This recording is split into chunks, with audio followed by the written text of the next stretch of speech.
నమస్తే welcome to our channel నేను మిషాల్ని మొత్తానికి చూసుకుంటే మాజీ సీఎం జగన్మోహన్ రెడ్డి వరుసగా కేసుల మీద కేసులు అయితే నమోదవుతున్నాయి. మరి ముఖ్యంగా లిక్కర్ స్కామ్కి సంబంధించి అరెస్ట్ కూడా తప్పదన్నట్టు వార్తలు అయితే వస్తున్నాయి. అయితే ఈ నేపథ్యంలోనే ఇక జగన్మోహన్ రెడ్డి సతీమణి భారతిరెడ్డి గారికి అయితే ఆ పార్టీ పగ్గాలు అప్పచెప్తున్నట్టు వార్తలు అయితే వస్తున్నాయి. ఇది ఎంతవరకు వాస్తవం, దాని వెనక కారణాలు ఏంటి, ఇలాంటివన్నీ డిస్కషన్ చేసే ముందు స్టూడియోలో ఉన్నారు పొలిటికల్ అనలిస్ట్ శ్రీలీల గారు ఉన్నారు. వారిని అడిగే విషయాలను తెలుసుకునే ప్రయత్నం చేద్దాం. నమస్కారం మేడం. నమస్తే అమ్మా. మేడం, ఇప్పుడు చూసుకున్నట్టయితే ఇప్పుడు మొత్తం చర్చ అంతా ఏపీలో జరుగుతుంది. జగన్మోహన్ రెడ్డి సతీమణి భారతిరెడ్డికి ఆ పార్టీ పగ్గాలన్నీ చేపడుతున్నట్టు, ఇక తర్వాత ఆ పార్టీ నేతలు వరుసగా భేటీలు కానున్నారని భారతిరెడ్డి అని వార్తలు వస్తున్నాయి. దీని వెనుక కారణం ఏంటి, ఇది ఎంతవరకు వాస్తవం అంటారు మేడం? ఇక్కడ వైఎస్ జగన్మోహన్ రెడ్డి సతీమణి భారతిరెడ్డి ఆవిడ రాజకీయాల్లోకి రాబోతున్నారా అంటే ఎందుకు వస్తున్నారు, పార్టీ పరిస్థితి ఎలా ఉంది, గెలిచిన 11 మంది అసలు అసెంబ్లీకి ఎందుకు వెళ్ళట్లేదు, ఉన్న ఎమ్మెల్సీలు కూడా వేరే పార్టీలోకి ఎందుకు వెళ్ళిపోయారు, ఇన్ని క్వశ్చన్స్ అక్కడ వాళ్ళు గతంలో చేసిన పనులేంటి, ఇప్పటికి కూడా చేస్తూ ఉన్న ప్రచారాలు ఏంటి, ఇప్పటికి కూడా వాళ్ళు ఏ విధంగా రెచ్చిపోతున్నారు అంటే జగన్మోహన్ రెడ్డి మనం చూసాం 2019 నుంచి ముందేమో ముద్దులు పెట్టాడు, తర్వాత పరదాలు కట్టుకొని తిరిగాడు, తర్వాత ఈ పరదాలు కట్టుకునే సీఎం ఏమో రప నరకండి అంటున్నాడు. అంటే ఇక్కడ ఎవరు నరుక్కోవాలి, కార్యకర్తలు నరుక్కొని చనిపోవాలని ఈయనేమో పరదాలు కట్టుకొని తిరుగుతాడు. ఈ పులివెందుల పిల్లి ఏ విధంగా మాట్లాడతాడు, ఇలాంటివన్నీ కూడా మనం చూస్తున్నప్పుడు, ఇవన్నీ కూడా పరిస్థితులు మనకు కనిపిస్తున్నప్పుడు ఎలా ఉండిద్దంటే ఏం జరుగుతుంది, ఎందుకు భారతిరెడ్డి గారు ఇక్కడ అసలు జగన్మోహన్ రెడ్డి ఫోన్ లేదు, ఫోన్ నెంబర్ లేదంటాడు. ఈ రోజున వింటుంటే భారతిరెడ్డి గారికి కూడా ఫోన్ లేదు, ఫోన్ నెంబరు లేదంటున్నారు. మరి ఈ ఫోన్ లేకపోవటాలు, వాటికి నెంబర్లు లేకపోవటాలు ఏంటి అని అంటే ఒక రిటైర్డ్ అధికారి ఫోన్లో నుంచి ఈవిడ మాట్లాడుతున్నారు అని. 1 ఫోన్లో మాట్లాడటం, 2 డైరెక్ట్గా కలవటం, 3 వేరొకరి ద్వారా మ్యూచువల్గా కలిసి వాళ్ళ ద్వారా సమాచారం తీసుకోవటం. అంటే ఇక్కడ ఎందుకు ఈ విధమైన జరుగుతుంది అంటే ఈ మధ్యకాలంలో చూసాం సజ్జల రామకృష్ణారెడ్డిని YSRCP party social media target చేసింది.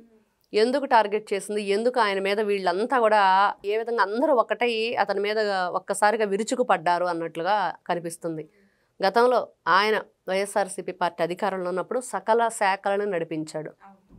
ఎక్కడ ఎవరైనా సరే ఎమ్మెల్యేలు, ఎమ్మెల్సీలు, ఎంపీలు ఎవరైనా జగన్మోహన్ రెడ్డిని కలవాలన్నా, మాట్లాడాలన్నా, అక్కడ ఎవరినైనా దేనికైనా సరే ఒక హెచ్చరిక జారీ చేయాలన్నా కూడా సజ్జల రామకృష్ణారెడ్డి సకల శాఖ మంత్రి. మరి ఇప్పుడు అందరి మీద కేసులున్నాయి, సకల శాఖ మంత్రి మీద మాత్రం ఏ కేసులు లేవు. ఆయన మాత్రం చావు కబురు చల్లగా అన్నట్లుగా జగన్మోహన్ రెడ్డి వెళ్తే వెళ్ళనివ్వండి జైలుకి, గతంలో ఆయన వెళ్ళినప్పుడు పార్టీ ఎంత బాగుంది అన్నట్టు మాట్లాడుతున్నాడు. మరి పార్టీకి సంబంధించి ఇప్పుడు భారతిరెడ్డి గారు రాజకీయాలకు రాబోతున్న చర్చ జరుగుతుంది. మరి ఇక్కడ సజ్జల రామకృష్ణారెడ్డి బయట పక్కన పెట్టినట్టేనా? ఇంకా అంటే ఇక్కడ వాళ్ళు ఏమంటున్నారంటే పైకి చెప్పటమేమో సజ్జల రామకృష్ణారెడ్డి మీద మాకు ఎటువంటి వేరే అభిప్రాయాలు కానీ ఆయన మీద మేము వ్యతిరేకంగా కానీ లేము అంటూనే ఈ రోజున భారతిరెడ్డి గారు ఎంటర్ అయ్యారు అనే వార్తలు దుమారం లేపుతున్నాయి. ఏ విధంగా ఆవిడ అందరితో చర్చిస్తుంది, పార్టీలో ఏ విధంగా ఆవిడకు సంబంధించిన విషయాలు మాట్లాడుతుంది, ఆవిడ వేలో Jaganmohan Reddy point of view, ఈవిడ పాయింట్ ఆఫ్ వేరే, ఏ విధంగా మాట్లాడుతుందనంటే ఇప్పుడు కనిపిస్తోంది. ఎందుకు అంటే సజ్జల రామకృష్ణారెడ్డి ఇలా మాట్లాడాడు, జగన్మోహన్ రెడ్డి జైలుకి వెళ్తే ఏంటి, పార్టీని మేము నడిపించుకోలేమా అని. అసలు సజ్జల రామకృష్ణారెడ్డి ఎందుకు నడిపిస్తాడు, ఎందుకు ఇలాంటి వ్యాఖ్యలు చేశాడు, ఎందుకు ఈ రోజున భారతిరెడ్డి వచ్చిందంటే జగన్మోహన్ రెడ్డి జైలుకి వెళ్ళబోతున్నాడా. గతంలో చూసాం షర్మిల, విజయలక్ష్మి ఇద్దరు ఉండి కూడా ఏ విధంగా అన్నని బయటికి తీసుకొచ్చే వరకు పోరాటం చేశారు, తల్లి కూతురు ఇద్దరు. ఈవిడికి కొడుకు, ఆవిడకి అన్న. అసలు జగన్మోహన్ రెడ్డి ఎలాగైనా సరే సీఎం హోదాలో కూర్చోబెట్టాలని చెప్పేసి చాలా తపన పడ్డారు, తాపత్రయపడ్డారు, చాలా కష్టపడ్డారు.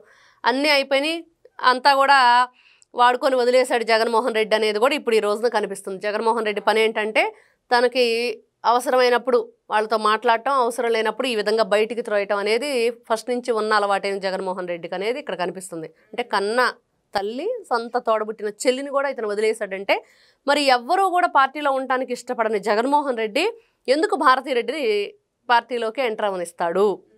ఇంకా గత్యంతరం లేదా, గతి లేదా, ఇంకా తప్పదా?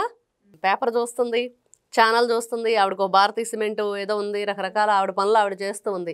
కానీ పార్టీలోకి ఎప్పుడు కూడా ఆవిడ ఇండైరెక్ట్గా ఎంటర్ అవ్వలేదు. ఇండైరెక్ట్గా ఉండి జగన్మోహన్ రెడ్డి ఏ పని చేసినా కూడా భారతిరెడ్డి వెనకుండి నడిపిస్తుంది అనేది ఎప్పటి నుంచో ఉన్నది. జగన్మోహన్ రెడ్డి ఉందిలే పాపం పిచ్చోడు లండన్ మందులు వేసుకుంటే ఏదో సైకిల్ చేస్తూ ఎప్పుడు టైం అయిపోయింది తర్వాత అని చెప్పేసి చేస్తూ ఉంటాడు. అట్లాంటి వ్యక్తి పాపం ఆయనదే ఉంది అని చెప్పేసి చాలా సందర్భాల్లో చాలామంది అనుకుంటూ ఉంటారు అంతా కూడా భారతిరెడ్డి నడిపిస్తుంది అని. నిజంగా ఇక్కడ ఆవిడకి అంత పార్టీని నడిపించేంత అవకాశం వస్తే ఏం చేస్తుంది, ఆవిడకి అంత అంటే ఆలోచన విధానం కానివ్వండి, దానికి సంబంధించిన ఎక్స్పీరియన్స్ ఉందా అంటే ఎవరు ఏదైనా సరే ఎంత ఎక్స్పీరియన్స్ ఉన్నా ఎంత పార్టీని నడిపించాలని చెప్పేసి వాళ్ళు చాకచక్యంగా వాళ్ళకున్నా కూడా ఆ చాకచక్యత అనేది నిజంగా పార్టీని వీళ్ళు నడిపించగలుగుతారా అంటే ఇప్పుడు పార్టీ పరిస్థితి ఏంటి? ఎంత ఘోరమైన పనులు చేశారు, ఎంత ఘోరంగా వీళ్ళు ప్రవర్తించారు, ఎన్ని కేసుల్లో ఈ రోజున వీళ్ళు ఇరుక్కొని ఉన్నారు. మరి ఇంత ఇదిగా ఉన్నప్పుడు ఎంత తెలివిగల వాళ్ళైనా సరే ఇక్కడ కనిపిస్తుంది ఎంత రాష్ట్రాన్ని అప్పుల పాలు చేశారు, ఎన్ని బకాయిలు పెట్టారు, ఎంతమంది జీవితాలతో వీళ్ళు చెలగాటాలాడారు. ఈ మద్యం మాఫియా కానీ, ఈ సూట్ కేసుల కంపెనీలు, షెల్ కంపెనీలు, మరి అదేవిధంగా చూస్తే రైస్, ఇసుక, అసలు ఒకటి కాదు క్వార్జు, అక్రమ తవ్వకాలు, భూదందాలు, అటవీ శాఖ భూమి, ఇటు రెవెన్యూ శాఖ ఏ భూములు కూడా వదలలేదు. ఇంత చేసిన వీళ్ళు ఇటు భారతిరెడ్డి అయితేనేంటి, జగన్ రెడ్డి అయితేనేంటి, ఈరోజు అసలు భారతిరెడ్డి రావటం వాళ్ళందరికీ అసలు ఇష్టమేనా లేదా? పార్టీలో ఉన్న వాళ్ళకి ఎవరు ఏమనుకుంటే నాకేంటి, నేను చెప్పిందే శాసనం అన్నట్లు జగన్మోహన్ రెడ్డి మరి ఎవరితో నాకు అనవసరం లేదు, నా భార్య ఏది చెప్తే అదేను, నేను ఏది మాట్లాడితే అదేను అన్నట్లు ఒంటెద్దుపోకడగా ప్రవర్తిస్తున్నాడు. అందరూ దానికి ఒప్పుకుంటున్నారా లేదా? అసలు ఎన్ని రకాలు ఈ రోజున వచ్చేస్తుంది. ఇంకేముంది, భారతిరెడ్డి పార్టీ పగ్గాలు చేపడుతుందంటే ఎలాగా, అంత సింపుల్ కాదు కదా. కాబట్టి ఇవన్నీ కూడా జరిగినప్పుడు చూద్దాం అసలు ఏం జరుగుద్ది, జగన్మోహన్ రెడ్డి జైలుకి ఎప్పుడు వెళ్తాడు, అసలు ఇంతకీ భారతిరెడ్డి కూడా బయట ఉండిద్దా, జైలుకి వెళ్ళిద్దా? ఇక్కడ భారతిరెడ్డికి వైఎస్ వివేకానందరెడ్డి హత్య కేసులో కూడా ఆవిడ్ని విచారించాలి అనేది ఉంది. ఎందుకంటే ఫోన్ కాల్ వచ్చింది ఆవిడకే. ఆ ఫోన్ కాల్ ఎవరి ద్వారా వచ్చింది, ఎప్పుడు వచ్చింది, ఈయన జగన్మోహన్ రెడ్డి అక్కడ మీటింగ్లో ఉంటే మేడం పిలుస్తున్నారంటే ఫోన్ మాట్లాడటానికి అని చెప్పి కూడా చెప్పారు.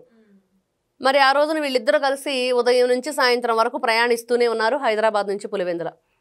ఆ కారు డ్రైవింగ్ చేసిన డ్రైవర్ కూడా మరణించాడు అనుమానాస్పదంగా.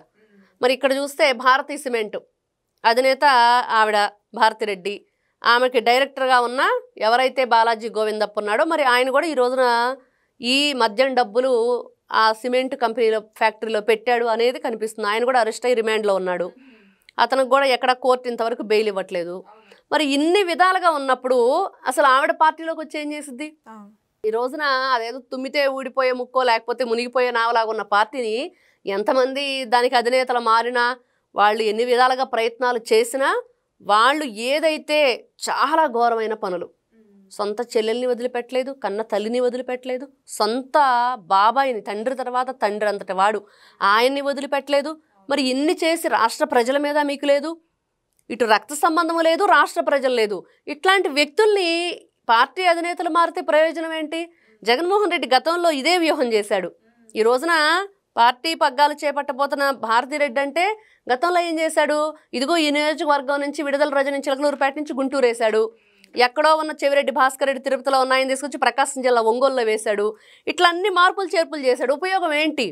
కానీ ఇప్పుడు పార్టీకి ఇంకా రాజీనామా, ఎమ్మెల్యేలుగా రాజీనామా చేసిన తర్వాత జగన్మోహన్ రెడ్డి ఎంపీగా పోటీ చేస్తానంటే ఇప్పుడు అవినాష్ రెడ్డి ఊరుకుంటారా? ఏమంటారు? ఇక్కడ ఒకటమ్మా, వీళ్ళు ఏ ఉద్దేశంతో రాజీనామా చేయాలనుకుంటున్నారు, చేసిన తర్వాత పరిణామాలు ఏంటి, అసలు వీళ్ళు రాజీనామా చేస్తే అతను ఎంపీగా ఎట్లా అవుతాడు, అసలు ఎవరు ఆమోదిస్తున్నారు, ఎవరు అతనికి సపోర్ట్ చేస్తున్నారు, ఎవరు ఆయన్ని ఎంచుకుంటారు, చాలా ఉంది. ఈ రోజున ఏదో అనేసాము చేసేసాము అయిపోతారు అని అంటే కుదరదు. వీళ్ళు ఏదో ఆ వ్యూహ రచనలు చేసుకుంటూ ఉంటారు. కాకపోతే వీళ్ళు ఈ రోజున ఆ నియోజకవర్గ ప్రజల తరపున అసలు అసెంబ్లీకి రాకపోవటమే తప్పంటే రాజీనామా చేయటం ఇంకా పెద్ద తప్పు. మరి అంతే కదా, రాష్ట్ర ప్రజలు మిమ్మల్ని నమ్మి మీరేదో ఉద్ధరిస్తారు, మాకు వరగబెడతారని చెప్పేసి ఓట్లు వేశారు. అదంతా వదిలేసి మేము కూడా ఇంకా మాకేం అవసరం లేదని చెప్పేసి రాజీనామా చేసి జగన్మోహన్ రెడ్డి గారికి ఏదో మద్దతు ఇస్తామనంటే అది కుదరని పని, జరగని పని. వీళ్ళు ఈ రోజున ఆ నియోజకవర్గ ప్రజల కోసం మంచి చెడు మాట్లాడుకోవటం మంచిది. ఈ రోజున ఉన్న ఎమ్మెల్యేలు రాజీనామా చేయడానికి అసలు వాళ్ళలో ఎంతమంది ఉంటున్నారు ఈయన వైపు? ఫస్ట్ క్వశ్చన్ జగన్మోహన్ రెడ్డి వైపు. 10వ ఎమ్మెల్యే పెద్దిరెడ్డి రామచంద్రారెడ్డి, 11 ఎమ్మెల్యే జగన్మోహన్ రెడ్డి, మిగతా 9 మందిలో ఎంతమంది జగన్మోహన్ రెడ్డి వైపు ఉన్నారనేది అసలు జగన్మోహన్ రెడ్డి గారికి క్లారిటీ ఉందా? లేదు. ఎంపీలు ఉన్నారు, ఒక ఎంపీ ఏమో జైల్లో ఉన్నాడు, ఒక ఎంపీ ఏమో రాజీనామా చేసి రాజ్యసభ సభ్యత్వానికి దేనికి మొత్తానికి వెళ్ళిపోయాడు, ఇంకొక ఆయన బెయిల్ మీద బయట ఉన్నాడు అవినాష్ రెడ్డి, ఇంకొక ఆయన ఎక్కడో ఉన్నాడు, అట్లా ఇంకొక ఆయన మొన్న వెళ్ళి కాంగ్రెస్ ఖర్గే గారిని ఎవరినో కలిశారు. ఇట్లా ఎవరికి వాళ్ళే ఎవరి దారి వాళ్ళు చూసుకుంటున్నారు వీలైనంత వరకు. అసలు వాళ్ళ బ్యాక్గ్రౌండ్ ఏంటి, వాళ్ళు గతంలో చేసింది ఏంటి, ఎట్లాంటి మరీ భయంకరమైన తప్పులు చేయకపోతే కనుక ఓకే పాపం ఎక్స్క్యూజ్ చేసేసి మన పార్టీలోకి తీసుకుందాం అనే పరిస్థితి ఈ రోజున జగన్మోహన్ రెడ్డి ఎంపీలు ఎమ్మెల్యేలు. మరి వీళ్ళు రాజీనామా చేసి ఈయనకు మద్దతు ఇచ్చి ఈ జైలుకి ఇప్పుడు ఈయన టైం అయిపోయింది, టైం అయిపోతుంది అంటే మనం అర్థం చేసుకోవాలి తిహార్ జైలుకి టైం అయింది అని, ఇక్కడ వీళ్ళకి టైం లేదని. కాబట్టి వీళ్ళందరూ ఎన్ని ప్రయత్నాలు చేసినా వీళ్ళు చేసిన తప్పులకు మాత్రం శిక్ష అనుభవించక తప్పదు. Thank you madam. నమస్తే అమ్మ.